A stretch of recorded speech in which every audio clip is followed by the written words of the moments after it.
और हजारों लोग तुम्हारी इस वाणी का विरोध करेंगे। ये स्वर्ग और नरक का भय मत दिखाओ। ये लोग अब सही रास्ते पर आ गए हैं, सही रास्ते पर चलने का संकल्प ले रहे हैं।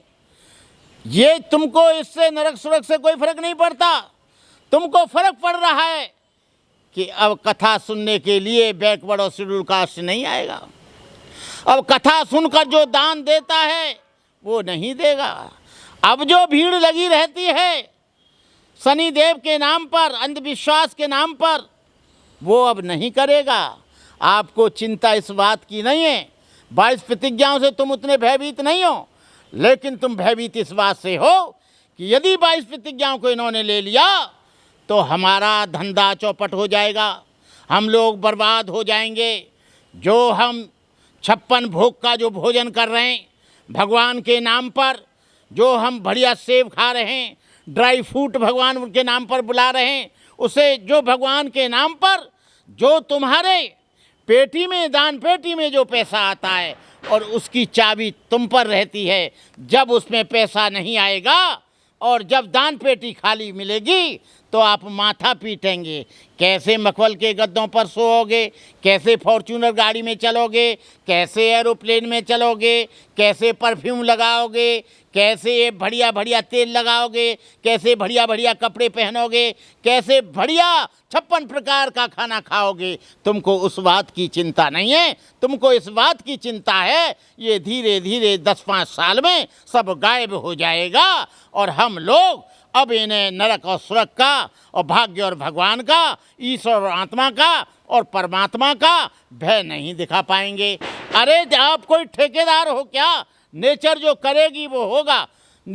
आदमी ने, बुद्ध ने कहा ये 3 चीज़ें सबको आती हैं, एक बुढ़ापा, एक रोग, एक मृत्यु। और मृत्यु आएगी तो न देव की नंदनी तुम रोक पाओगे, न तुम्हारा कोई भगवान रोक पाएगा। जब बुढ़ापा आएगा तुम पर भी बुढ़ापा आएगा। अभी जो गाल चमक रहे हैं और जो तेल फुलेल लगा रहे हो और जो पाउडर पोत के और महीन महीन जो काजल लगा के बैठ जाते हो और मटक मटक के आप लोग काम जो करते हो और शेड्यूल कास्ट और बैकवर्ड के लोगों को बेवकूफ़ बनाते हो, अब तुम बेवकूफ़ नहीं बनाओगे।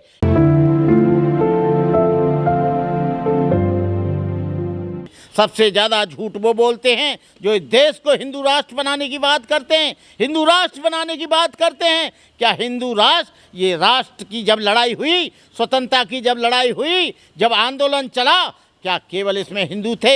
हिंदू नहीं थे, इसमें मुसलमान भी थे, इसमें ईसाई भी थे, इसमें बैकवर्ड के लोग भी थे, इसमें ऊधम सिंह जैसे लोग थे, इसमें बिरसा जैसे लोग थे, तमाम इसमें वाल्मीकि जैसे लोग थे, जिन्होंने इस देश के लिए कुर्बानी दी, जिन्होंने इस देश को स्वतंत्र कराया, अंग्रेज़ों से स्वतंत्र कराया। जो मदरसा थे, अबुल कलाम जैसे लोग अंग्रेज़ों से लड़ने का काम किया। बात के लिए कहते हो कि हिंदू राष्ट्र बने, वन व्यवस्था के आधार पर कार्यों का विभाजन हो, मनुस्मृति को लागू किया जाए।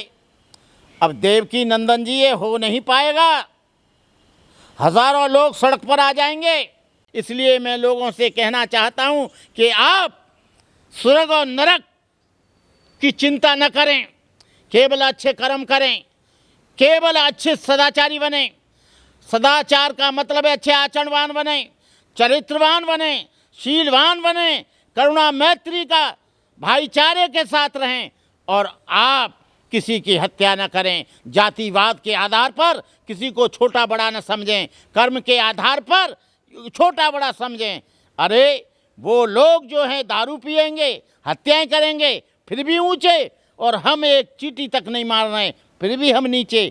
तो इसलिए राजेंद्र पाल को जो आपने कहा है और जो 22 प्रतिज्ञा लेने वालों को कहा है कि ये स्वर्ग नरक में चले जाएंगे, स्वर्ग में चले जाएंगे, तुम अपना नरक अपने पास रखो। ये जानते हैं स्वर्ग और नरक जाने का रास्ता, इनको बता गए बोधिसत्व डॉक्टर बाबा साहब और बाबा साहब डॉक्टर अम्बेडकर ने 14 अक्टूबर 1956 को बौद्ध धर्म स्वीकार करके इनको सदगति का रास्ता, मुक्ति का रास्ता, निर्वाण का रास्ता बता चुके हैं। अब आपके झंझट में, आपके इन प्रवचनों में ये फंसने वाले नहीं। आंख मटका कर गाने गाने वाले हो आप, गाने गाते रहो, नाचते कूदते रहो। और अब ये समाज बिल्कुल भयभीत नहीं है। अब ये समाज अपनी अस्मिता के लिए, संविधान की रक्षा के लिए, देश की रक्षा के लिए अपने प्राणों को भी न्योछावर करेगा। आप ये मत समझ लेना ये अब समतावाद की लड़ाई शुरू हो गई है।